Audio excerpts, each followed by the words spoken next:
name is Christopher Walker. I am the Executive Director of the Greensboro Police Foundation, and it is my honor on behalf of the foundation to be with you today here at this luncheon. I love to come to the quarterly luncheon because it's an opportunity to be with the best of the very best our city has to offer. And I just would take a minute to tell you that as I've traveled around since retirement, I've met so many people in this community. There's so much love and support, so much admiration and dedication for the police department, the police officers, and what you do every day.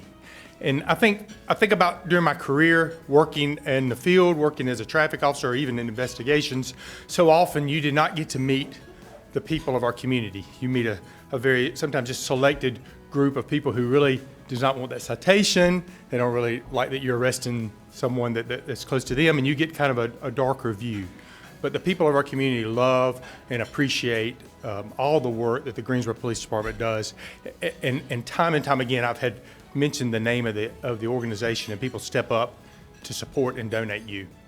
So as you sometimes turn on TV or you see people for whatever political, personal vendetta cause they have speak ill of you, you've got to know for everyone you see, there are thousands upon thousands of people who hold you in the highest admiration and esteem. And that's really what today is about. It's about coming together, our community saying how much they care about you, and then recognizing the wonderful heroes for 1/4 of the city. It's amazing how many heroes we have here today and things you have done for this community. On behalf of Chief Wayne Scott, I want to welcome everybody to the quarterly luncheon. He sends his apologies for not being able to attend, but does recognize the hard work that each employee of the organization does on a daily basis, and especially the people that are being recognized today. So he's disappointed he was unable to make it, but he is thinking about you as you're recognized. I wanted to thank the men and women of the police department. I think you'll see today as they've come up and their stories are told about the things that they've done to provide service and leadership and safety and protection in our community, just how important a role and function they play in making Greensboro great, helping us advance our community, separate it from other places. I know that when I have conversations with economic development interests that are looking to locate businesses to Greensboro, public safety is always very high on their list. And I'm always honored and pleased to tell them that we've got a nationally accredited police department here. Our men and women are absolute leaders as it relates to things that we're addressing and dealing with, certainly on a state, if not a national level. So you should be proud of your department like I'm proud of our department. Thank you to each of you for your service. Thank you for letting us participate today. We're so excited to watch the recognition that's about to happen to you and your teams, and obviously I'm sure very well deserved. So thank you.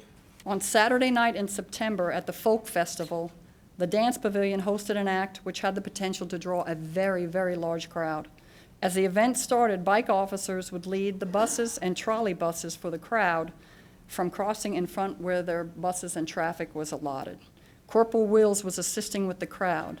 As a bus was coming through, he observed a 2-year child coming through the crowd with a mother trying to catch up and making her way through the crowd. The 2-year child broke through the crowd and darted into the path of the bus. Corporal Mills immediately jumped in the path of the bus, grabbing the child. The bus driver was unable to see the child because of his small size, but was able to see Corporal Wills getting in front of the bus and was able to brake in time, fortunately. The mother and father observed his actions and began hugging Corporal Wills, crying because they knew he had saved their child from serious injury or even worse. The mother was adamant about the heroic actions of Corporal Wills and wanted to speak with the supervisor to convey her thoughts, to relay her indebted gratitude for her son. If it were not for Corporal Wills' quick action during the event and being alert, a small child would have suffered serious injury or death. Due to Corporal Wills' bravery that day and his commitment to protecting lives, he deserves recognition as Employee of the Month. Excellent work. It means a lot. What we do, we don't do for recognition. There are countless acts every day that go unnoticed or unreported that show our officers in a great light. But the fact that someone took the time to pick me out individually with the other officers and recognize what we do on a daily basis, it means a lot. On September 27th, officers were dispatched to a 9-year-old boy who was reported missing. Officer Mills responded and was familiar with the child due to a previous incident. A canine track proved unsuccessful as daylight hours were diminishing. Officer Mills took it upon himself to maintain a presence in the area while having periodic contact with the family, who was distraught. As he continued to patrol in an effort to locate, and because of his diligence, it was determined that the child had been allowed refuge inside an apartment unit by residents who felt the child was lost and endangered. However, they didn't call the police. Officer Mills located the resident and immediately recognized the child. As a result of his efforts and persistence, the child was reunited with his family after 5 hours of being missing. He also embodies the concepts of neighborhood-oriented policing and serves as a mentor to those who serve with him. The efforts described above are just one example of the professionalism he exhibits on a daily basis. For that, he is worthy of recognition as Officer of the Month. Great job. I responded to a missing child call at an apartment complex off of Guilford College Road. The child might have been 8 or 9, and I got with the mom that day. It was actually we responded there twice. The first time he was missing, he ran away. He ran away from school. And then the second time we got up with the mom, and then we had a search. We had called all other officers to the scene. And I think we're out there 5 or 6 hours, and we ended up getting the young man and bringing him home. And he did something at school that he thought his mother was going to punish him for, and that's why he ran away. So thank God we were able to find him. I established a rapport with the kid, and then we got him back to his mom safely with no injuries. Spring and summer months of 2016, the area of Claremont Courts has been plagued by a rash of violent crimes perpetrated by an identified group.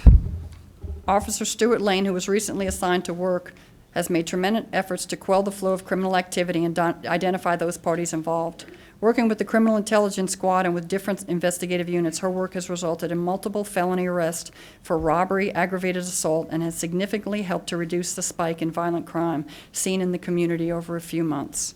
Furthermore, she has made excellent strides in earning the trust of the community. She has initiated multiple community engagement projects and a job fair, as well as multiple public service engagement events.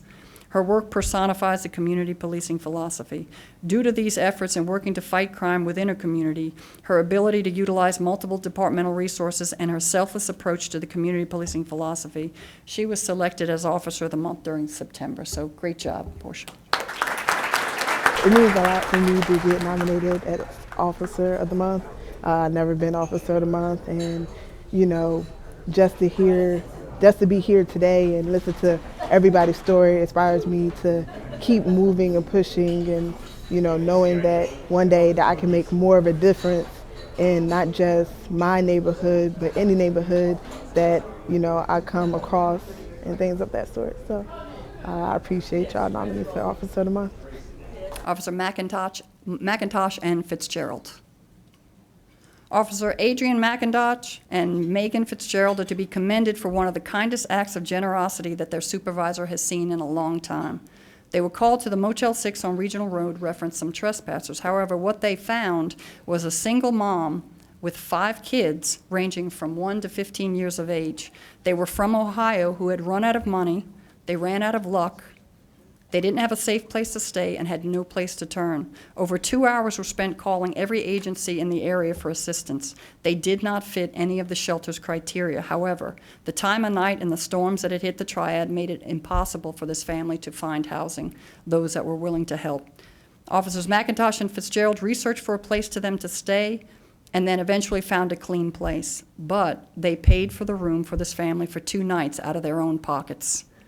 The mother was so thankful. The oldest daughter said she wanted to be a police officer, and they also provided a plan for the family to get money for the next few days. They stepped in and acted as guardian angels. As a result of their work, which mirrored the philosophy of NOP, more significantly, it mirrored an incredible compassion for human life and sacrifice. Thank you, Officers Fitzgerald and McIntosh. Doing it was just the right thing to do. You can't, when you have a family and children, you can't turn your back on them and pass the buck to someone else. It was just the right thing to do, and we did it. In my opinion, we were just doing something that we hoped somebody else would do for us if we were in the same situation. I received a missing person case with some other detectives. We worked it together. The victim was named Cree Smith, and unfortunately the case turned into a homicide investigation. and we were able to gather the evidence and make charges on her boyfriend in reference to the case. It was a challenging case. There was a lot of information we had to track down, a lot of witnesses we had to track down. We had to travel some out of state to do some investigation. So it was a very challenging investigation and lengthy investigation. I'm very appreciative for the Greensboro Police Foundation for hosting this event and recognize the employees. It's nice to know that the citizens of Greensboro appreciate the work we do.